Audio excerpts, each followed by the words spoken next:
Bonjour à tous et bienvenue sur JHM Review, la rubrique multimédia du journal de Haute-Marne, et aujourd'hui je vais vous parler du Samsung Galaxy Note 7 versus l'iPhone 7 versus l'iPhone 6S.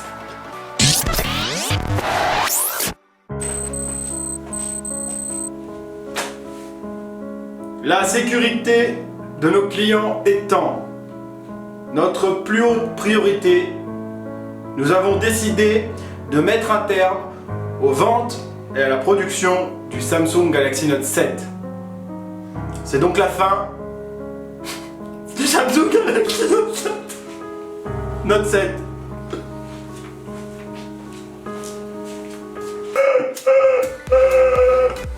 Parlons tout de suite du Samsung Galaxy Note 7 avec cette nouvelle fonction briquet.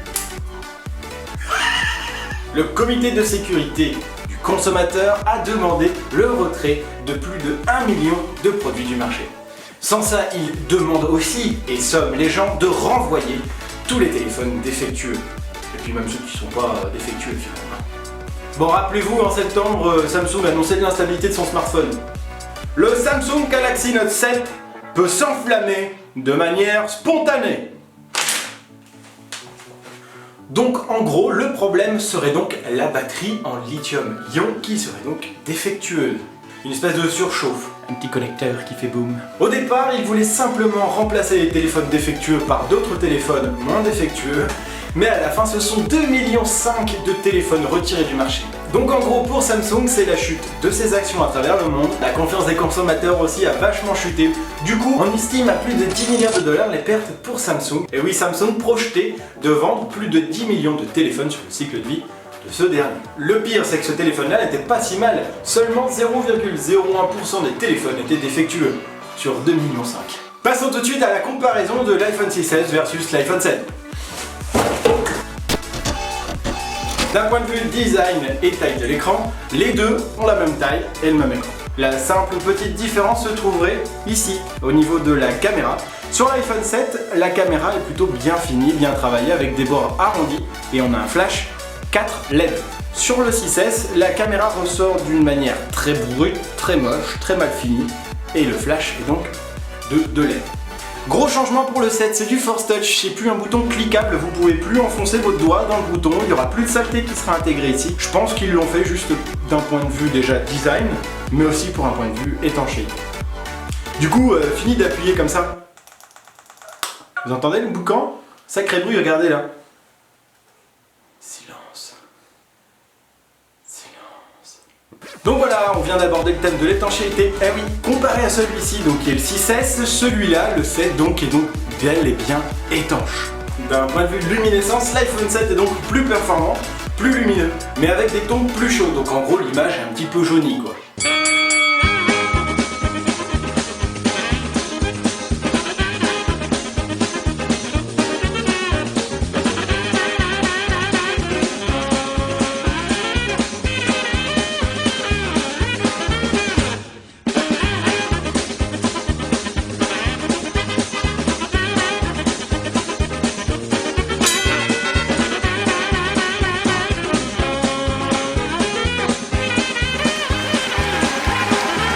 L'iPhone 7 est plus rapide comme le démontrent ces images. Il est donc équipé d'un quad-core versus l'iPhone 6S qui lui est équipé d'un dual-core.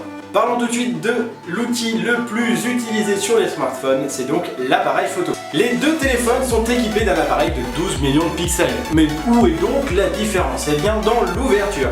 L'iPhone 7 a une ouverture de 1.8, plutôt pas mal.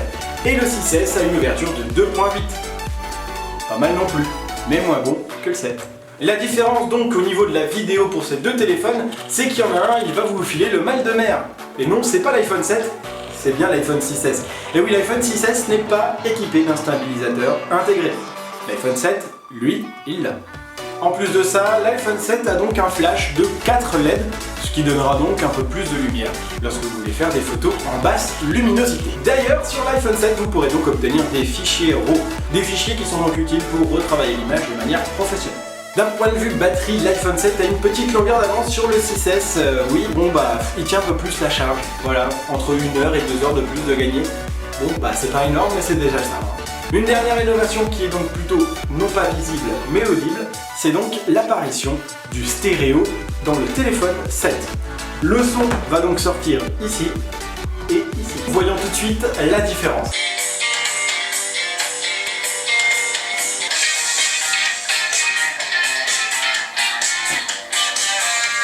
Versus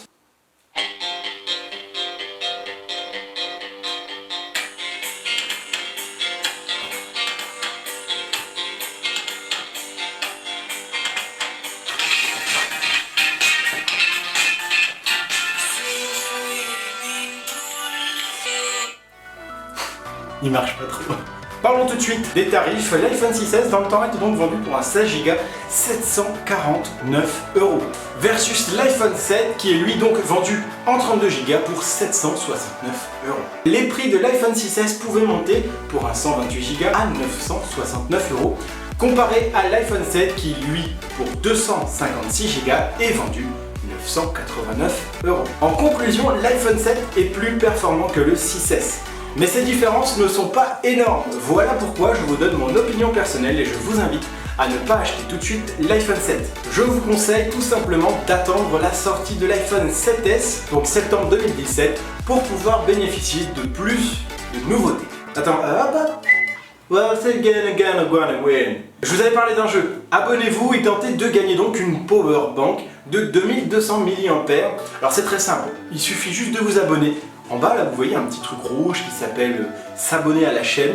Vous cliquez vous abonner, votre nom apparaîtra donc dans une liste et puis on ira sélectionner au hasard votre nom dans la liste. Vous pourrez donc tenter de gagner de quoi alimenter votre téléphone une paire de fois. A bientôt les amis sur GHM Review, c'est donc terminé. J'espère que cette revue, ce test, etc. vous a plu. N'hésitez pas à vous abonner et tenter de gagner cette fameuse powerbank. A bientôt pour plus d'informations, plus de folie, plus de fun. Ciao!